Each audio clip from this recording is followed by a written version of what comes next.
नमस्कार। कुछ पढ़ने योग्य लिखा जाए उससे बेहतर है कुछ लिखने योग्य किया जाए। लेकिन कुछ लोग ऐसे होते हैं जो कलम के भी धनी होते हैं और कर्मवीर भी होते हैं। आमने सामने में हम आज ऐसे ही शख्स से मिलेंगे जिनका नाम है श्री अनिल स्वरूप। अनिल स्वरूप जी हमारे साथ स्टूडियो में मौजूद हैं। आपका बहुत बहुत स्वागत है। आपको बताना चाहेंगे आप 1981 बैच के सिविल सर्विसेज के अधिकारी रहे हैं। कोल में और शिक्षा विभाग में भारत सरकार के बहुत सारे अनेक योजनाएं की, आमूलचूल परिवर्तन लाए और वर्तमान में फुल टाइम लेखक हैं। दोनों यात्राओं से पहले हम शुरू करेंगे बचपन के साथ में कि बचपन कहाँ रहा, किस तरह की शिक्षा दीक्षा रही, क्या एस्पिरेशन सिविल सर्विसेज में जाने के शुरुआत से ही रहे? पुनीत जी, मेरे पिता जो थे, जिनका आज जन्मदिन है, वो सरकारी सेवा में थे। तो जहाँ उनका ट्रांसफ़र होता था वहाँ मैं पढ़ता था और जहाँ जाते थे मैं साथ जाता था उनके। कक्षा 9 में जब मैं आया तो मुझे कॉल्विन तालुकदार कॉलेज में लखनऊ में मेरी भर्ती हुई। वहाँ पहली बार मैं हॉस्टल में गया। शुरू में मैं बहुत घबराया हॉस्टल में जाकर, और यहाँ तक कि मैं उस कॉलेज से हटने के मूड में था। बहुत परेशान था मैं शुरू में। ऐसा नहीं था कि वहाँ रैगिंग हो रही हो, जो कि सामान्य प्रथा थी। रैगिंग नहीं थी, लेकिन मैं पहली बार शायद अपने परिवार से अलग हुआ था तो मुझे अजीब सा लगता था। फिर मुझे स्मरण है कि मेरी माँ और मेरे पिता दोनों आए लखनऊ में। वो काफ़ी देर उन्होंने मुझे समझाया कि तुम्हारा भविष्य इस पर निर्भर करता है, तुम आत्मनिर्भर कैसे बनोगे, स्वावलंबी कैसे बनोगे। जब उन्होंने वो सब बताया तो फिर मैंने निर्णय लिया कि अब यहीं रहा जाएगा। और वो जो 4 वर्ष थे उसमें मुझ में काफ़ी परिवर्तन आया। अकेले में रहकर, हॉस्टल में रहकर बहुत सीखा मैंने उस कॉलेज में। और मैं आज हूँ, शायद मैं ऋणी हूँ कॉलेज का, अपने स्कूल टीचरों का, अपने प्रिंसिपल का, जिनकी वजह से मैं आगे बढ़ पाया। तो मैं वहाँ पढ़ा। लेकिन जहाँ तक सेवा में आने का प्रश्न है, आईएएस में आने का प्रश्न है, वो मेरे पिताजी चाहते थे कि मैं आईएएस अफसर बनूँ। मेरे पिता के पिता चाहते थे कि मेरे पिता इंजीनियर बने, तो वो इंजीनियर बन गए। मेरे पिता चाहते थे कि मैं आईएएस अफसर बनूँ, तो मैं उस ओर लग लिया। मैंने उनके सपने को अपना सपना बनाया और काफ़ी आरंभिक रूप से मैंने इसकी तैयारी शुरू की। तैयारी का मतलब ये नहीं था कि मैं वो आईएएस की किताबें पढ़ने लगा, नहीं। जागरूकता के रूप में, अपनी विचारों की अभिव्यक्ति को सुधारने के संदर्भ में मैंने प्रयास शुरू से किए। जनरल नॉलेज अपनी इम्प्रूव की। तो धीरे धीरे करके फिर मैं आगे बढ़ा और फिर उस सपने को साकार कर पाया। उत्तर प्रदेश में कॉलेज के दिनों में मुझे ध्यान है आप बेस्ट ऑफ द बेस्ट भी रहे हैं। तो आप पढ़ाई और अभिव्यक्ति की आपने जो बात की, अक्सर ऐसा समझा जाता है कि जो पढ़ाकू बच्चे होते हैं बाकी क्षेत्र में उतना पार्टिसिपेशन नहीं रखते, लेकिन आपने किस तरह से बैलेंस बना पाए दोनों चीज़ों में? मैं खिलाड़ी था बेसिकली। फिर उसके बाद फिर मैंने ड्रामेटिक्स में पार्टिसिपेट करना शुरू किया, डिबेटिंग में पार्टिसिपेट शुरू किया, म्यूज़िक में किया। तो मुझे विभिन्न प्रकार की एक्टिविटीज़ में भाग लेने में आनंद आता था। तो क्लास 12 तक तो मेरे पास साइंस सब्जेक्ट से फिजिक्स, केमिस्ट्री, मैथ्स। तो शायद मैं अन्य अपनी पर्सनैलिटी के पहलुओं को उतना ड्यान नहीं दे पाया। फिर जब मैंने इलाहाबाद यूनिवर्सिटी में बीए ज्वाइन किया तो बीए में थोड़ा उतना मेहनत नहीं करनी पड़ती थी, तो मुझे समय मिलता था। फिर मैं ड्रामेटिक्स में गया, म्यूज़िक में गया, खेल में बास्केटबॉल, टेनिस, बैडमिंटन, क्रिकेट, कई खेल में खेला। मैं सबको ये अब राय देता हूँ, क्योंकि अपना जीवन तो मैंने व्यतीत कर लिया है, कि एक राउंडेड पर्सनैलिटी के लिए आवश्यक है कि सिर्फ किताब ही नहीं पढ़ना है आपको। खेल से जो मुझे लाभ प्राप्त हुआ, जो उससे एक कमरादरी डेवलप हुई, एक लीडरशिप स्किल्स डेवलप हुए, लोगों के साथ काम करने की क्षमता डेवलप हुई, वो शायद अगर खाली मैं किताब पढ़ता तो वो नहीं समझ पाता। हाँ, ज्ञान जरूर बढ़ता मेरा, लेकिन उसके अलावा जीवन में बहुत सारी चीज़ें हैं जो पढ़ने के अलावा हैं। क्योंकि आप किसी से जो आपका परस्पर संबंध बनता है लोगों से, जो आप बाद में सेवा में और लोगों से काम कराने का आपको तरीका समझ में आता है, वो सब आता है खेल से या कल्चरल एक्टिविटी से, जिसे हम एक्स्ट्रा करिकुलर एक्टिविटी कहते हैं। मेरे हिसाब से वो करिकुलर एक्टिविटी है, महत्वपूर्ण है किसी के जीवन के लिए। जी, किसी खास खेल में आपने कोई स्टेट या नेशनल रिप्रेजेंट किया? मैं नेशनल तो नहीं किया, लेकिन मैं बास्केटबॉल का खिलाड़ी था, तो उसमें स्टेट स्कूल्स में मेरा चयन हुआ था। मैं खेलने तो नहीं जा पाया, क्योंकि जैसे मैंने बताया कि स्कूल्स में इंटरमीडिएट में मेरे पास फिजिक्स, केमिस्ट्री, मैथ्स थी। तो मैं रीजनल लेवल पर जब खेलने गया और जब मेरा चयन हुआ स्टेट लेवल पे, तो फिर ये निर्णय लेना था कि मैं पढ़ाई की ओर ध्यान दूं, एग्जाम्स आ रहे हैं साइंस में, या फिर मैं खेल की तरफ जाऊं। तो अंततः निर्णय ये हुआ कि मैं अपना पढ़ाई की ओर ध्यान दूं। तो मैं स्टेट तो नहीं खेल पाया, चयन जरूर हुआ था मेरा।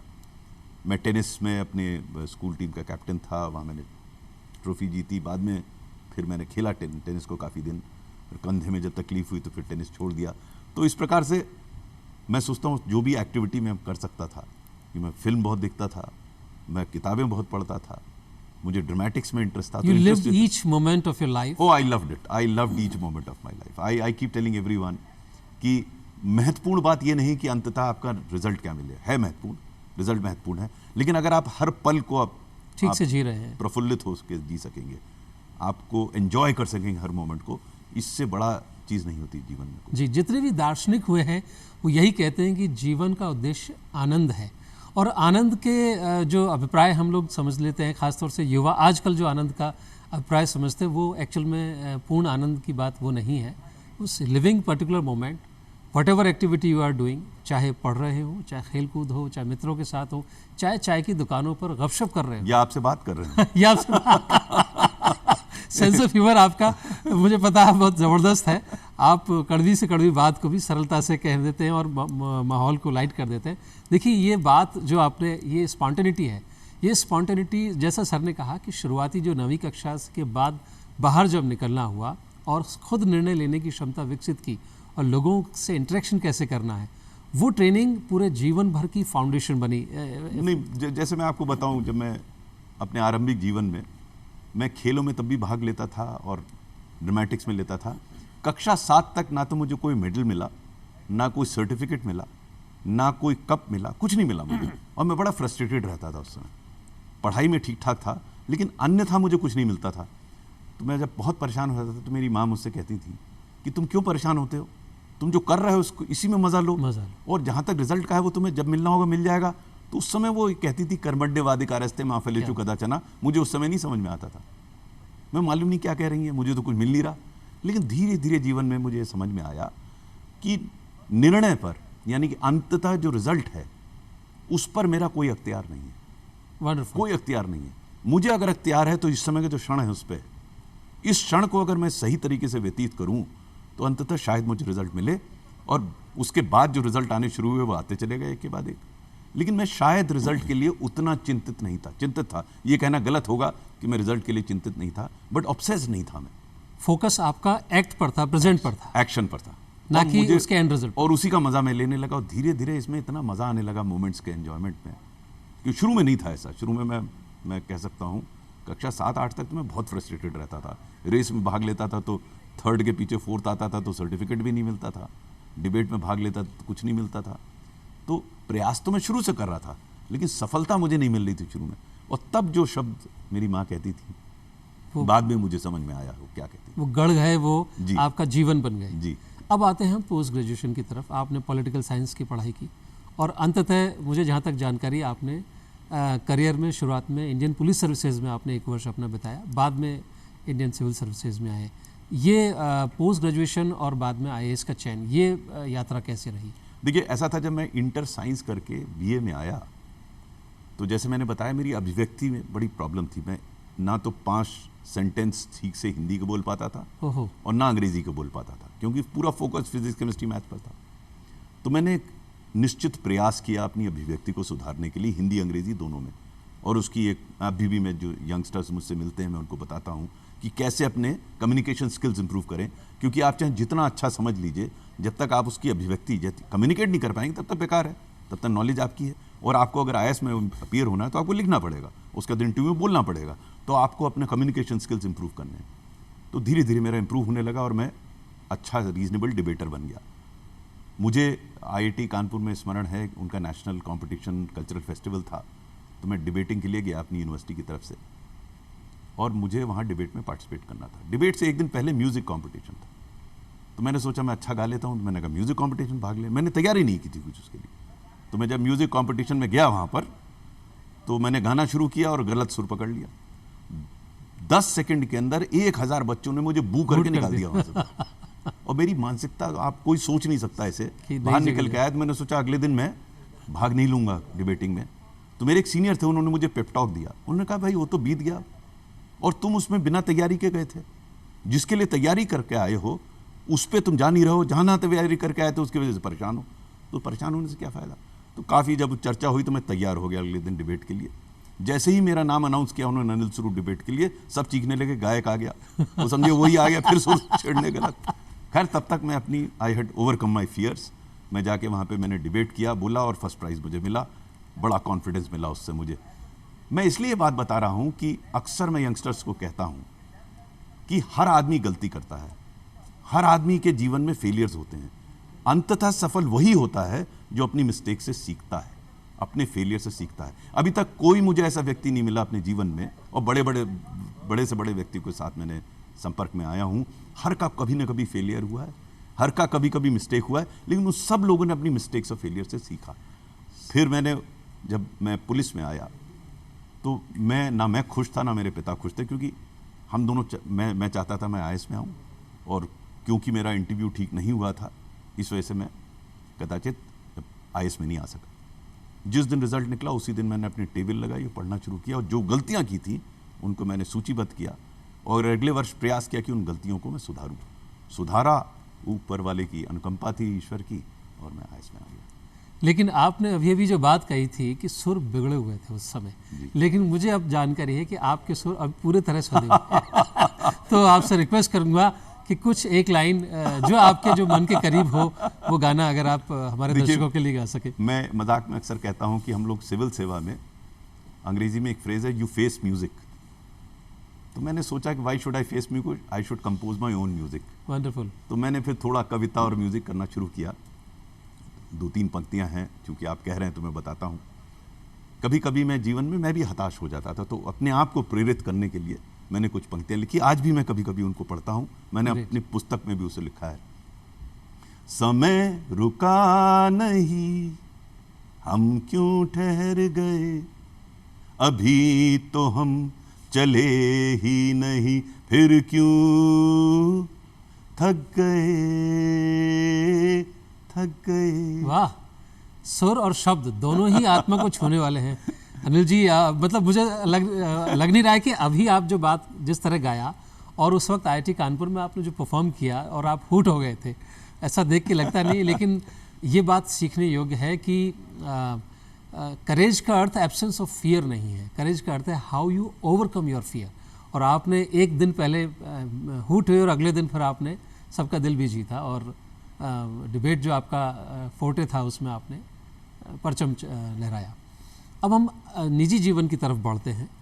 निश्चित तौर पर जब नौकरी लग जाती है तो घर परिवार के लोग परिवार की जिम्मेदारियां डालना चाहते हैं, विवाह की तरफ बढ़ने की बात आती है। तो वैवाहिक बंधन में बंधने की प्रक्रिया पहले तो यही होती थी कि पेरेंट्स ही डिसाइड किया करते थे। आपके निजी जीवन में ये चेंज किस तरह से आया? मेरे पेरेंट्स ने डिसाइड किया कि किस परिवार से परिवार को बंधना है, उन्होंने निर्णय लिया और मैंने उनका अनुपालन किया, और मैं उस परिवार से बंधा। और मैं समझता हूँ सबसे महत्वपूर्ण निर्णय था मेरे जीवन का। जिस प्रकार के एक शासकीय सेवक का जीवन होता है, उसमें अगर आपकी वाइफ आपके साथ अगर नहीं चले, सपोर्टिंग नहीं हो बिल्कुल, तो समस्या आ सकती है। और चूंकि आपका अधिकतर समय शासकीय कार्यों में लग जाता है, और मैं इस बात का दोषी हूँ शायद, जितना समय मुझे अपने परिवार को देना चाहिए था वो मैं नहीं दे पाया। ऐसी बात नहीं है, ये पूरा देश आपका परिवार है, आपने अपने परिवार को बड़ा कर लिया। बस यही एक जो एक सिविल सर्विसेज की आत्मा होनी चाहिए, जो आज हमने अनिल जी के ज़रिए समझने की कोशिश की है कि परिवार का अर्थ सिर्फ और सिर्फ वो नहीं है जो ब्लड से जुड़े हुए हैं।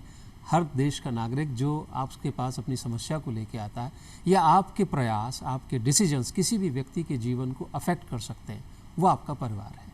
आपने बहुत बड़ा कंट्रीब्यूशन किया है, मैं उस पर भी आगे की तरफ बढ़ूंगा।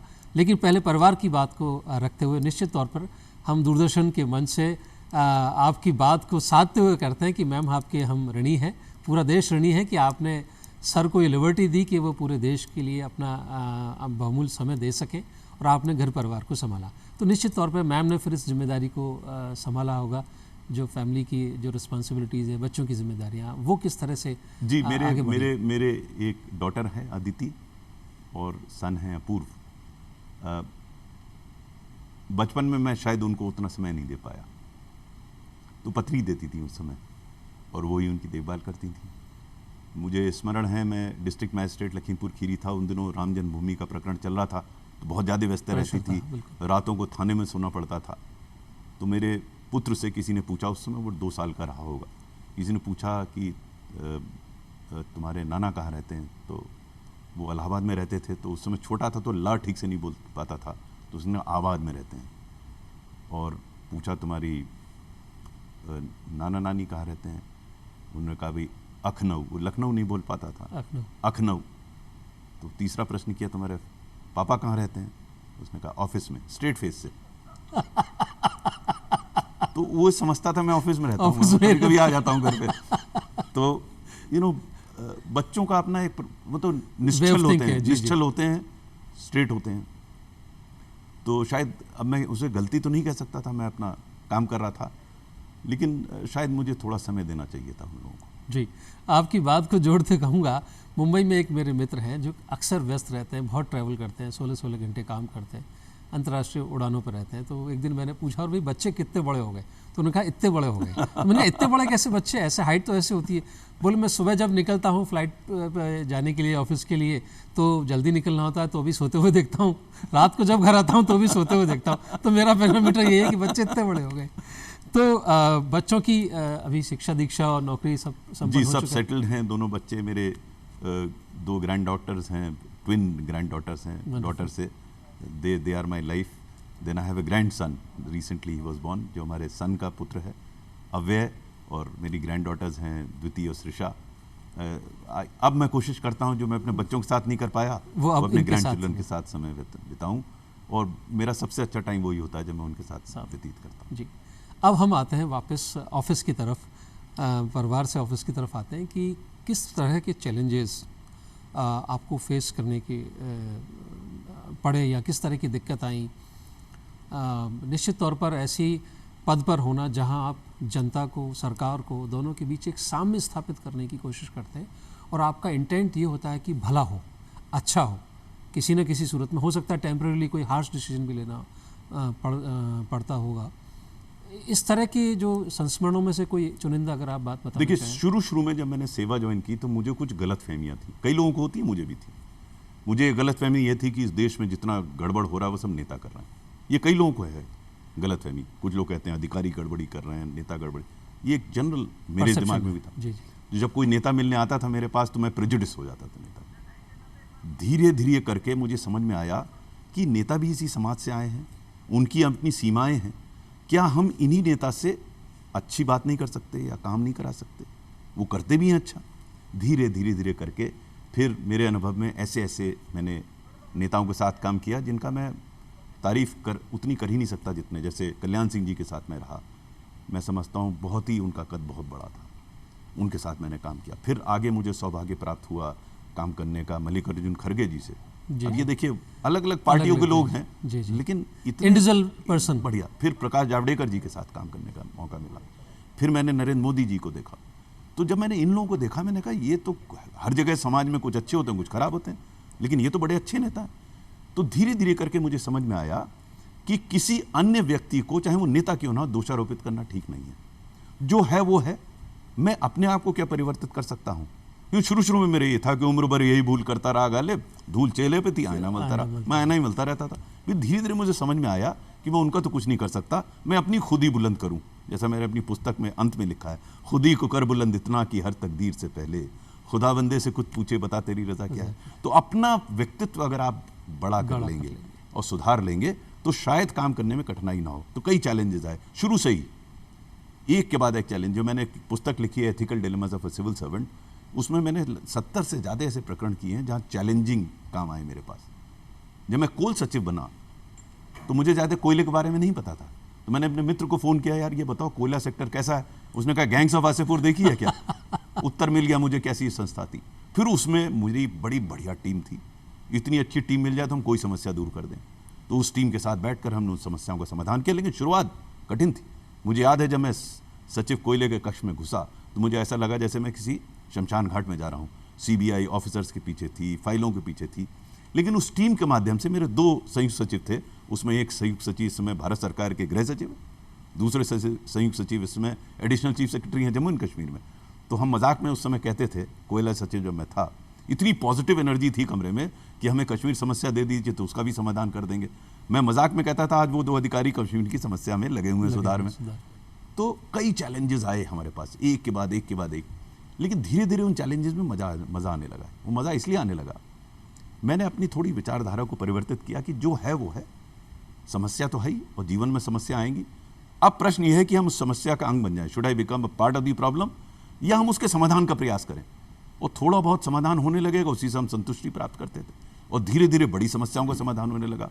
तो मैं अक्सर अपने साथियों से कहता हूं कि सब समस्याओं का समाधान शायद नहीं हो सकता, लेकिन जितना जितना आप कर सकेंगे उससे आपको कॉन्फिडेंस मिलेगा और गंभीर कोई समस्या हो उसका समाधान करें स्टेप बाय स्टेप। मैं मजाक में लोगों से कहता हूं कि civil servant should not be a revolutionary, he should be a fast evolutionary. Wonderful. समाधान करना चाहिए, प्रयास समाधान का होना चाहिए और उसी से आपको संतुष्टि मिलेगी। वो संतुष्टि बहुत बड़ी होती है। अगर आप संतुष्टि मिलेगी, बाद में भी आपको स्मरण करके आपको अच्छा लगेगा कि ये काम हो गया, ये समस्या का समाधान हो गया। सूरज न बन सके तो दीपक बन के रोशनी करते चले। जी जी जी। ज्ञान की रोशनी की यात्रा, इसमें शिक्षा के क्षेत्र में भी आप जुड़े, सेक्रेटरी एजुकेशन भी थे। निश्चित तौर पर स्कूल की जो स्थितियां भारतवर्ष में रही हैं वो उतनी मुखर नहीं है, मतलब उतनी अच्छी कंडीशन में नहीं रही हैं। स्कूल एजुकेशन को देखना नए सिरे से, कोल के बाद में स्कूल में आना डेफिनेटली एक चैलेंजिंग टास्क रहा होगा। उस रस्सी का छोर आपने कैसे पकड़ा? देखिए, जब मैं कोल से मेरा ट्रांसफ़र हुआ एजुकेशन में, तो मैंने अपनी पुस्तक में लिखा है, I thought that I am going from dark dungeons of coal mines to the bright lights of school education. लेकिन जब मैंने स्कूल में एजुकेशन में आके देखा तो मैंने देखा कि यहाँ के माफिया तो और ज़्यादा गंभीर है कोल से। कोल में माइनिंग ऊपर थी, सॉरी माइनिंग अंडरग्राउंड थी, माफिया ऊपर थे। यहाँ उल्टा था। यहाँ उल्टा था, सब mafia underground eating into the essentials. So हमने धीरे धीरे समस्याओं को समझने का प्रयास किया। मेरी जो पुस्तक है ethical dilemmas of a civil servant, not just a civil servant, दोनों में ही मैंने कुछ चैप्टर्स लिखे हैं कि क्या कदम उठाने का प्रयास किया। मैं जिस जिस पोस्ट पे रहा, मेरी प्रयास ये रहता था मैं अपने आप को रिडंडेंट बना दूं, सिस्टम्स टेक ओवर कर लें।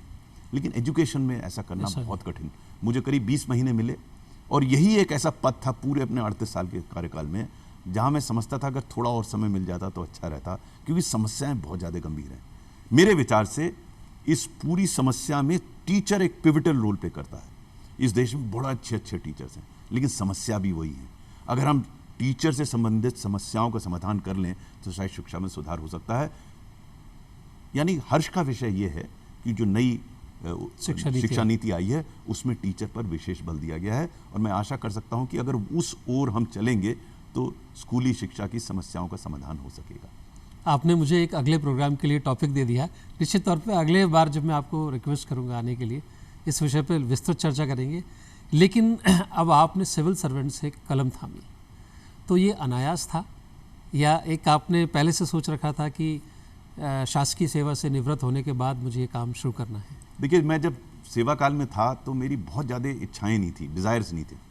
एक डिज़ायर थी कि मैं किताब लिखूं, मेरे नाम एक किताब होनी चाहिए, क्योंकि मैं पढ़ता था, करीब 100 किताबें एक वर्ष में मैं पढ़ता था, आज भी पढ़ता हूँ। तो मैं सोचता था मेरी भी एक किताब होनी चाहिए, तो मेरी मंशा थी एक लिखने की। लेकिन जब मैंने लिख ली not just a civil servant, तो उसको लिखने में इतना आनंद आया, मैंने कहा दूसरी लिख लेते हैं, तो ethical dilemma of civil servant बनी। फिर तीसरी, जब मैं पिछले वर्ष थोड़ा बीमार था और मैं चल फिर नहीं पाता था ज़्यादा, तो मैं बैठ के फिर किताब लिखता था। तीसरी हुई नो मोर सिविल सर्वेंट और अब मैं चौथी लिख रहा हूँ। तो वो भी सिविल सर्वेंट पर ही है? वो है तो, लेकिन वो ज़्यादा इस बात पर है, उसका भी मैंने टाइटल सोचा नहीं, लगभग ऐसा होगा कि अंडरस्टैंडिंग द इंडियन पॉलिटिशियन। क्योंकि मैं बार बार इस चीज़ को कहता हूँ, स्पेशली अधिकारियों के स्तर पे मैं देखता हूँ ज़्यादातर लोग नेताओं को दोषी ठहराते हैं हर चीज़ के लिए। मेरा ये मानना ये सही नहीं है। नेताओं की अपनी भूमिका है और उस पुस्तक के माध्यम से स्थापित करने का प्रयास करूँगा कि अगर अधिकारी चाहे तो नेता से साथ मिलकर इस देश के विकास में बहुत ज़्यादा कार्य हो सकता है। क्योंकि मेरा अनुभव ये बताता है, जैसे मैंने मोदी जी के साथ काम किया, उससे पहले मनमोहन सिंह जी ने दिया था काम, वो किया, उससे पहले मैं हर गवर्नमेंट में मुझे कार्य दिया गया, मैंने उससे काम किया। 38 साल के अपने कार्यकाल में मैं किसी नेता के पास किसी काम के लिए नहीं गया, लेकिन मुझे काम करने में बड़ा मजा आया। कहने का मतलब ये नहीं है कि कुछ नेता गड़बड़ नहीं थे, तो हर किस समाज में गड़बड़ लोग नहीं होते, अधिकारी में भी गड़बड़ होते हैं, समाज में भी गड़बड़ होते हैं, तो नेता में भी गड़बड़ होते हैं। मेरा तो दायित्व ये था कि मैं किस तरीके से जो भी व्यक्ति मेरे साथ है उससे अच्छे से अच्छा काम उसके साथ कर सकूं। ये तो रही आपकी भारत के परिप्रेक्ष्य में जो भी काम किया आपने, क्या कोई इंटरनेशनल लेवल पर भी किसी प्रकार के काम करने का मौका मिला? मैं इंटरनेशनल लेवल पे काम तो मैंने नहीं किया, बट इंटरनेशनल एजेंसी से इंटरेक्ट बहुत ज़्यादा किया, वर्ल्ड बैंक से, यूएनडीपी से, इंटरनेशनल लेबर ऑर्गेनाइजेशन से, इनसे मेरा बहुत संपर्क रहा। जाने का मौका भी मिला बाहर, सीखने का मौका मिला बाहर। लेकिन अंततः मैं इस निष्कर्ष पे पहुंचा कि हम ज़्यादा सीख इसी देश में पा सकते हैं। मुझे स्मरण है जब मैं शिक्षा सचिव था तो एक कोई व्यक्ति आने के उन्होंने मुझसे कहा कि आप फिनलैंड, इंग्लैंड, हॉलैंड, स्कॉटलैंड सब जगह जाइए शिक्षा के लिए। मैंने इसी मजाक में उससे कहा, हैव यू सीन मदरलैंड? उसको शुरू में नहीं समझ में आया। मैंने उससे कहा कि देश में इतना अच्छा काम हो रहा है, अगर हम जाके घूम के देखें जैसा मैंने किया। प्रथम 3 माह में शिक्षा सचिव के रूप में मैं 24 प्रदेशों में मैंने ट्रैवल किया, और प्रदेश का मतलब राज्य का जो कैपिटल थी वहाँ नहीं, पहले 2 जिले में बस्तर, सुकमा गया, पुणे से गोवा में ड्राइव किया, श्रीनगर से ले मैं कार से गया लेकिन नेशनल हाईवे से नहीं गया। तो मैंने जब इंटीरियर एरिया में देखा तो इतना अच्छा काम हो रहा है।